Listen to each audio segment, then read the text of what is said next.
You've talked throughout this process about head coaching experience being important, and then you talked about all the things that Jake met as you went through this process. Can you elaborate on all the other things that you think make up for the one thing that might be missing, which is lack of head coaching experience? Yeah. Look, I think what we saw the last 8 games, has it been 8 games? And there's another game where he subbed in, I think, when Coach was sick. And so, look, either you have the wherewithal or you don't. He out-coached coaches that have been doing this a long time. Strategy, substitutions, timeouts. So as you observe that, you say, okay, do you have that wherewithal? Clearly he has a whisperer, has his dad in his ear, and sort of that born-to-coach mentality. So as we looked at all the characteristics, as we looked at where's this program at now, what's coming down the pathway in terms of the next couple classes here in the state of Ohio, which are really deep in recruiting. I sat down with folks that know recruiting in this landscape, and to connect all the dots that he has, there's value in that. There's value in that in terms of other people that would have to come in and learn that, perhaps. So we just thought, look, if we know where we're going, let's pull the trigger. He's the real deal. He knows how to live at the highest level of college basketball. He's seen it in action. So to me, that made up for the lack of long-term head coaching experience, because he just fits with where we are in this program right now. Andy Anders, 11 Warriors. What else about his broader vision? You talked about the on-court side of it. You talked about the recruiting, but obviously there's a lot that goes into this in terms of transfer portal, NIL, staff construction. What about those things in terms of his long-term vision for the program stood out to you? To me, that's where, as an assistant coach in this modern era, I think you actually take his age as an advantage. The relatability piece. He recruited most of the guys, or was the lead recruiter on most of the guys on the roster. He's recruiting that next generation of guys that are, considering Ohio State. So to me, you take all that whole package that he offers. Yeah, he may be a certain age, but either the wherewithal is there and the DNA is there. And what I think about Jake, as I was going through my process to become an AD, he actually reminds me a lot of myself, because he's over-prepared, because he's been dreaming about this for a long, long time. And I think I was 37 when I became an AD. Jake, how old are you? 37. So very similar in terms of the preparation. Just because you're not the head coach in title doesn't mean you don't have an organized plan, doesn't mean you don't have a vision, doesn't mean you're not establishing core values for when you might take over a job. So he was equipped, I think, a little bit beyond maybe what you see on a resume. Dan Hope, 11 Warriors. Ross, you talked about the standard here needs to go up. In your mind, what is the standard for Ohio State basketball? I think we should be consistently in the conversation for Big Ten championships. And if you're doing that, then you're going to be in a postseason run where you have the wherewithal to go to the Final Four and cut down those nets. We've been to Final Fours in recent history, right? And so we have that in our DNA. The way I described it to Adam when I talked to him last month was we have a blue blood type program, right? Now we need to be consistent in maximizing those ingredients. So to me, those are the things that he can activate. So whether it's the recruiting piece, whether it's the resources, whether it's working with the foundation and the 1870 Society on NIL, we have to maximize all those resources. We need to sell more season tickets, right? We lowered ticket prices. We're getting ready to launch all the season ticket renewals. Those things all have to be turned on, and this man right here has the leadership ability to activate all of those things. So those are the ingredients that we have. Now we have to turn it on, and so that'll be the work that we have to do. All of us in this department have to think of basketball at a higher level to achieve what we want in terms of reaching that standard of cutting down nets. Andy Backstrom, Letterman Row.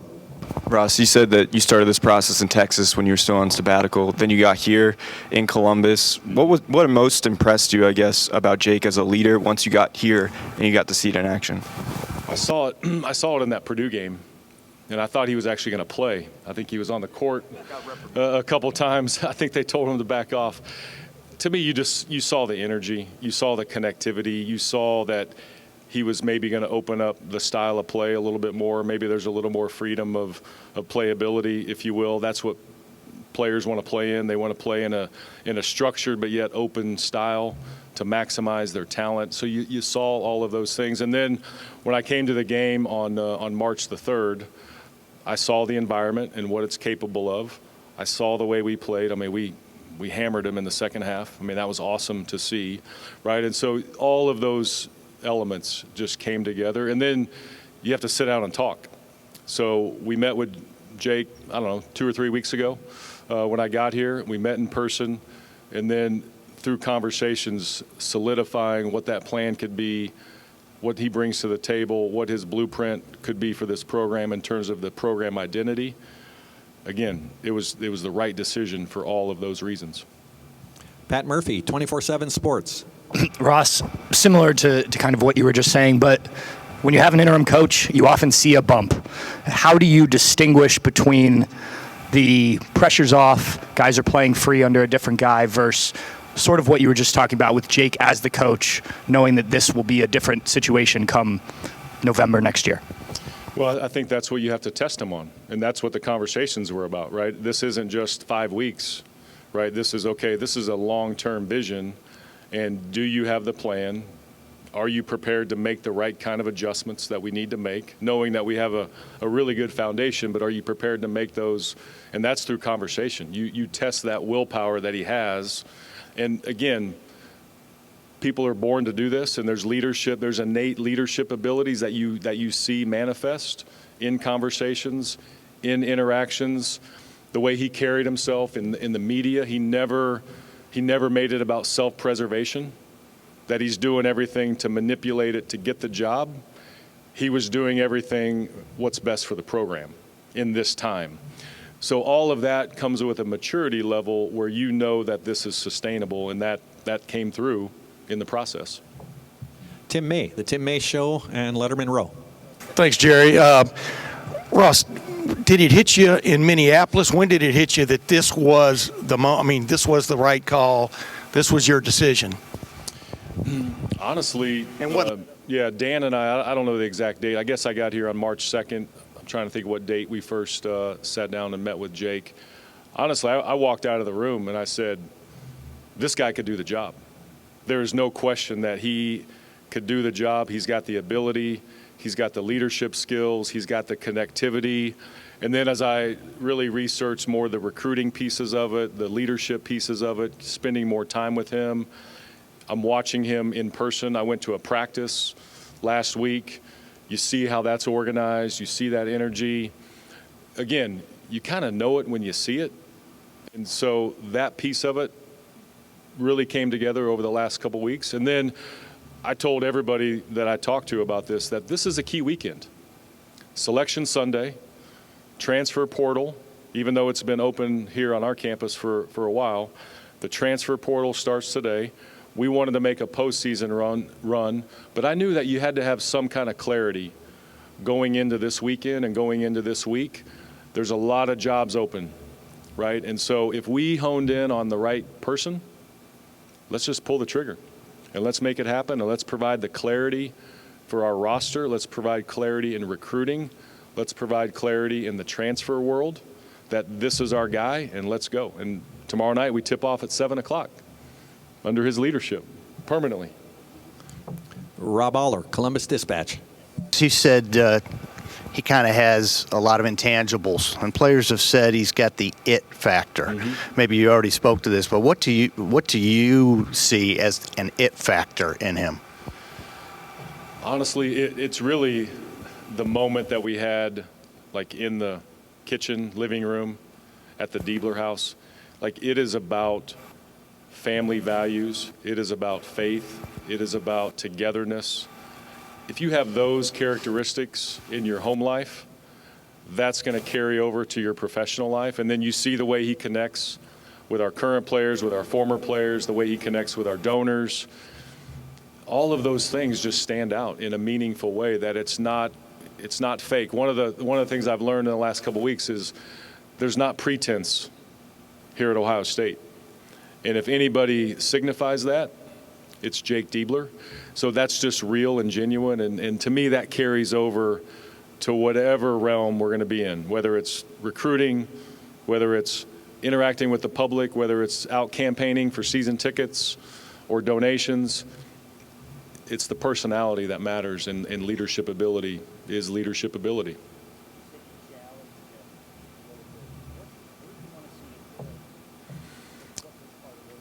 Really, look, he's done it for the 8 or 9 games as the head coach, but now you're moving over. People talk about ambassador. You're moving over the 18 inches, and it's such a big difference. So what our job will be is to help him understand the magnitude of that. This is a big place. It's a massive place. I called it a public trust when I got introduced, right? So that's a big deal. That comes with the stature of that. And so having the ability to handle that until you're in it. But again, he's going to go back to his faith. He's going to go back to support that he has from his family. We're going to have to help him through that. So that's really the growth that all of us go through as leaders. Until you're in it, it's hard to really know what it looks like. And that's where all the support will come into play. Got 2 more questions for Ross. First, Spencer Holbrook, Letterman Row. Ross, correct me if I'm wrong, but your hiring track record doesn't truly suggest like hiring from within. Does it make it a little easier to hire from within when you can put NIL backing and other resources that maybe weren't available in college athletics 4 or 5 years ago? Now you can put those behind a guy and help him as he learns how to be a head coach for the first time? You always do what's best for the institution, and so you go on information that you have. So whatever you're alluding to, I'm not quite sure, but you go with the best information at the time you have it. Jake Diebler's the right guy, no matter if he's promoted within, down the hallway, or we hired him from another program. Support matters in modern-day college athletics. So what we've said here is that we embrace all of it, from buying a T-shirt to raising dollars for capital projects to NIL to the working with the foundation. All of that matters. So embracing that, he's already been doing that since he's been back here. And so to me, that's a piece of the puzzle. But it comes down to leadership, and that's what Jake possesses. And final question for Ross. Stephen Means, Cleveland.com. You kind of mentioned it already, the recruiting aspect, that he's recruited most of the guys on his roster. He's from here. He's got a brother who's played. It seemed like some of the other options reportedly were outside hires, but maybe with outside hires, you're maybe starting from scratch, especially in this world. How much did that matter when you decided to go with Jake in a situation where it doesn't seem like, because of all those other elements, he's not necessarily starting from scratch, even if he's... He again, the profile, the characteristics, was he matching all of those? The answer was yes. The added bonus of this is the timing. He's already been hitting the ground running from a recruiting standpoint. He's already got those built-in relationships. So the added bonus where he has a head start, that was an attractive piece of it, but he had to fit the other things first. If he didn't match the other characteristics and you only went with that, was that sustainable? The leadership and the wherewithal has to be sustainable, and so that was the first thing. This piece right here, that's where you can really flip it quickly, and that's where you can get back to the standard that we expect. And so that's the added bonus of having those ties to the state of Ohio and his legacy here in this state.